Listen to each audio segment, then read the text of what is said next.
Bonjour à toi et bienvenue dans le Cercle Postpartum, le podcast qui parle du postpartum simplement et en toute sincérité. Aujourd'hui, dans le Cercle Postpartum, je te parle de la vision du corps en postpartum. Je te parle de l'image de soi que l'on peut avoir durant cette période si dense et si intense, des différents facteurs qui influent sur cette image. Et je finis avec un message. Alors, aujourd'hui on parle de l'image de soi. Pour commencer, j'avais envie de te donner la définition de ce qu'est un corps, telle qu'elle est décrite dans le dictionnaire. Corps, partie matérielle d'un être animé, considéré du point de vue de son anatomie, de son aspect extérieur ou de son fonctionnement interne. L'étymologie du mot corps vient du latin corpus. Il désigne à la fois l'organisme vivant et le corps inanimé. En grec, le soma, le corps, désigne plus largement la matière vivante. Mais que cela soit en latin ou en grec, au départ, le corps est l'opposé de l'âme, de la psyché. Dans notre ère moderne, il est admis que la compréhension du corps se fait par les dimensions physio-psycho-sociologiques. Nous accordons une grande importance à la compréhension du corps. Et nous pouvons dire que nous avons un corps et que nous sommes un corps. Chaque individu se connecte et interagit avec le monde social qui l'entoure.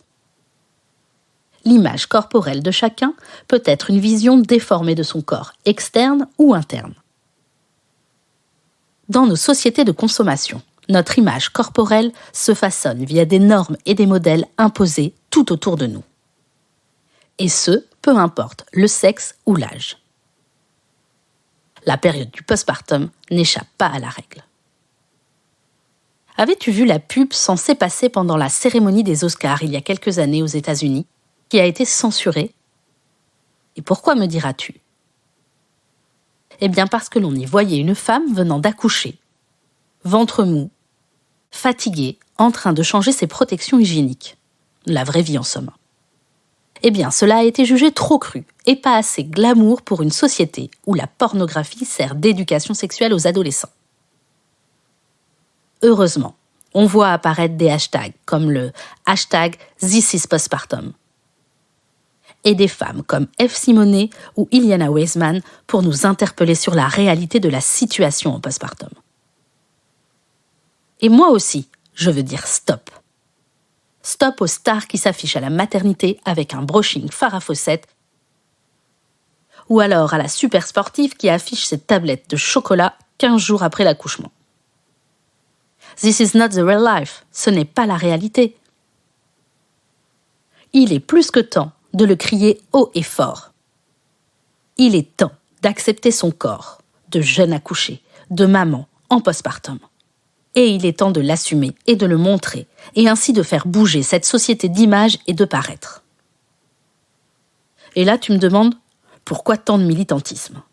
Mais qu'arrive-t-il donc à notre corps en postpartum? Je ne vais pas en faire un tabou. Le corps en postpartum, il change, il est différent. Mais de 1, différent ne veut pas dire mauvais, et de 2, ton corps est différent, et tu es différente. La réalité, c'est que dès que tu tombes enceinte, ton corps change. L'influence des hormones augmente le volume de tes seins, ou pas. Ton utérus fait grandir un enfant, ton ventre s'arrondit. On prône toujours la belle peau et les beaux cheveux grâce à l'effet hormonal. Hormonal, la blague, c'est surtout le 0 alcool et 0 charcuterie pendant 9 mois. Vas-y, essaye, tu verras. Même si t'es pas enceinte, t'auras le même résultat. Dans la société, l'état de grossesse est souvent un état de grâce, qui font que la prise de poids est synonyme de féminité, de beauté. Enfin, si on n'en prend pas trop surtout, parce que bien sûr ça, notre société n'aime pas trop. Mais la grossesse n'est pas forcément évidente pour autant, et toutes les femmes ne s'épanouissent pas dans ces changements physiques. En postpartum, c'est plus difficile encore. Car en plus des changements physiques, il y a la fatigue, l'organisation, et encore une fois, les attentes de la société. Parfois même de l'entourage.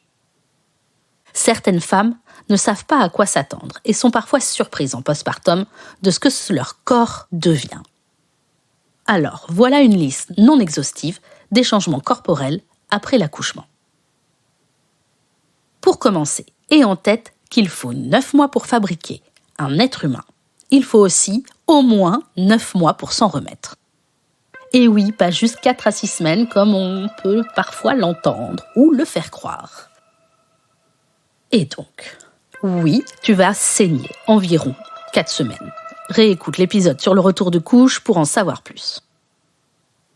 Et oui, il va falloir porter des grosses culottes et des protections hygiéniques ou des culottes de règles. Et tu sais quoi ? C'est ok. Alors oui, ton périnée sera différent. Que tu aies un accouchement voix basse ou une césarienne, ton périnée a supporté un bébé pendant 9 mois. Il a donc été très sollicité. En plus, les hormones de fin de grossesse favorisent la détente des tissus pour faciliter l'accouchement. Le périnée est toujours moins tonique après une naissance.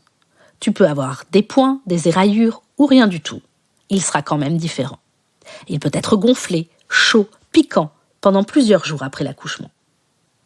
Tu peux même avoir des incontinences urinaires et des difficultés à retenir les gaz. Oui, les proutes.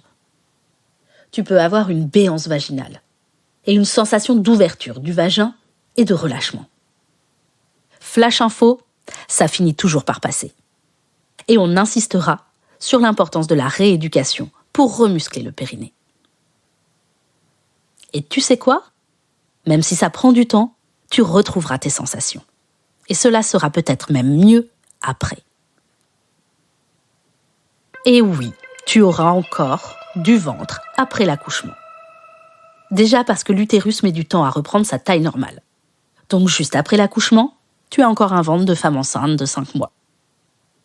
Et une fois que l'utérus a repris sa place, 1 mois et demi après l'accouchement environ, eh bien tu peux encore avoir du ventre. Ta peau a travaillé, laisse-lui le temps et aide-la à récupérer son élasticité.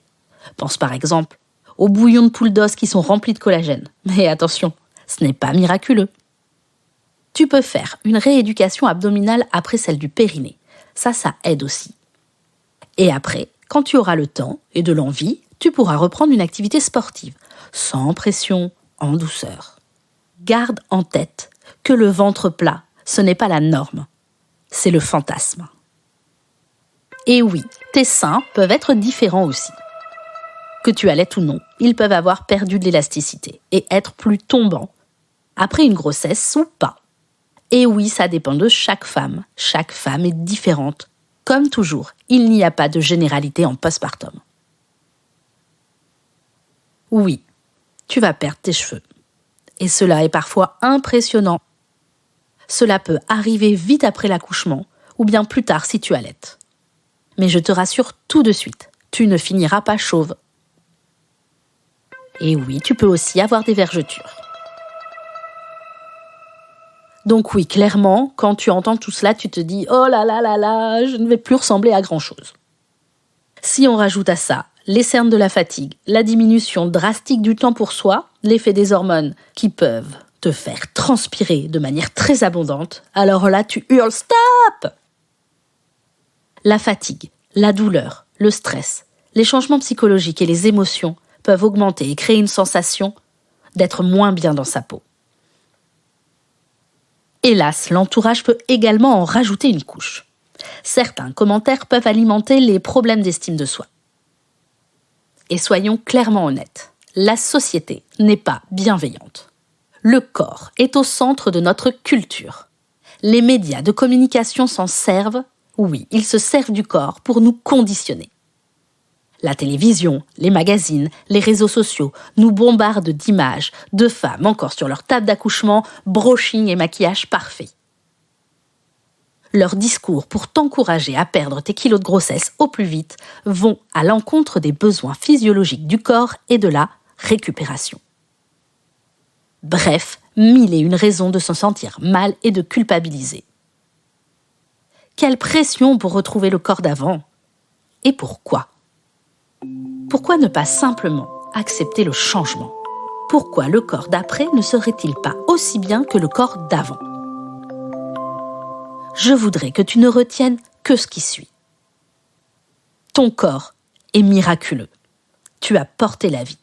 Bien plus que cela, tu l'as fabriqué cette vie. D'une cellule, tu as fait un être humain. Tu lui as apporté de quoi grandir et se développer. Ton corps s'est transformé, adapté à ce qui grandissait en toi. Tu as fabriqué un organe neuf pour accueillir l'enfant que tu as porté. Oui, je parle du placenta. Ton corps s'est adapté et préparé pour que tu mettes au monde cet enfant. Car oui, tu as fabriqué un enfant et en plus, tu as même réussi à le faire sortir de ton corps. Si aujourd'hui, tu en portes les traces, quelle chance! Remercie-toi et gratifie ton corps pour cela. Ce qui est primordial maintenant, c'est le développement de ta relation avec bébé et la récupération, plus que méritée de ton corps. Accorde-lui ce repos si mérité et il te le rendra. Plus tu réussiras, et plus on t'aidera, soyons clairs, à récupérer, et plus tu récupéreras. Essaye de laisser les commentaires désagréables de côté. Je sais que c'est pas facile à faire, mais encore une fois, ton corps est merveilleux et tu es merveilleuse. Et ça, ne l'oublie pas. N'oublie pas, ton corps est un temple. Respecte-toi, respecte-le. Oui, ton corps est différent. Et alors? L'image de soi, qu'elle soit positive ou négative, ça évolue dans le temps. Prends le temps, prends le recul sur ce que ton corps vient de vivre, vient de faire. La grossesse, l'accouchement et ce qu'il est en train de faire. Comment il arrive à continuer à fonctionner, peut-être à allaiter, nourrir ton bébé. Comment il arrive à lutter, pas toujours facilement, mais quand même, comment il arrive à se mettre en fonctionnement malgré la fatigue, malgré des pleurs que tu peux avoir dans les oreilles qui peuvent être très difficiles, malgré le stress, malgré les émotions qui sont multiples, le bonheur, la joie aussi. Regarde ce que ton corps est capable de faire même là, maintenant, en postpartum.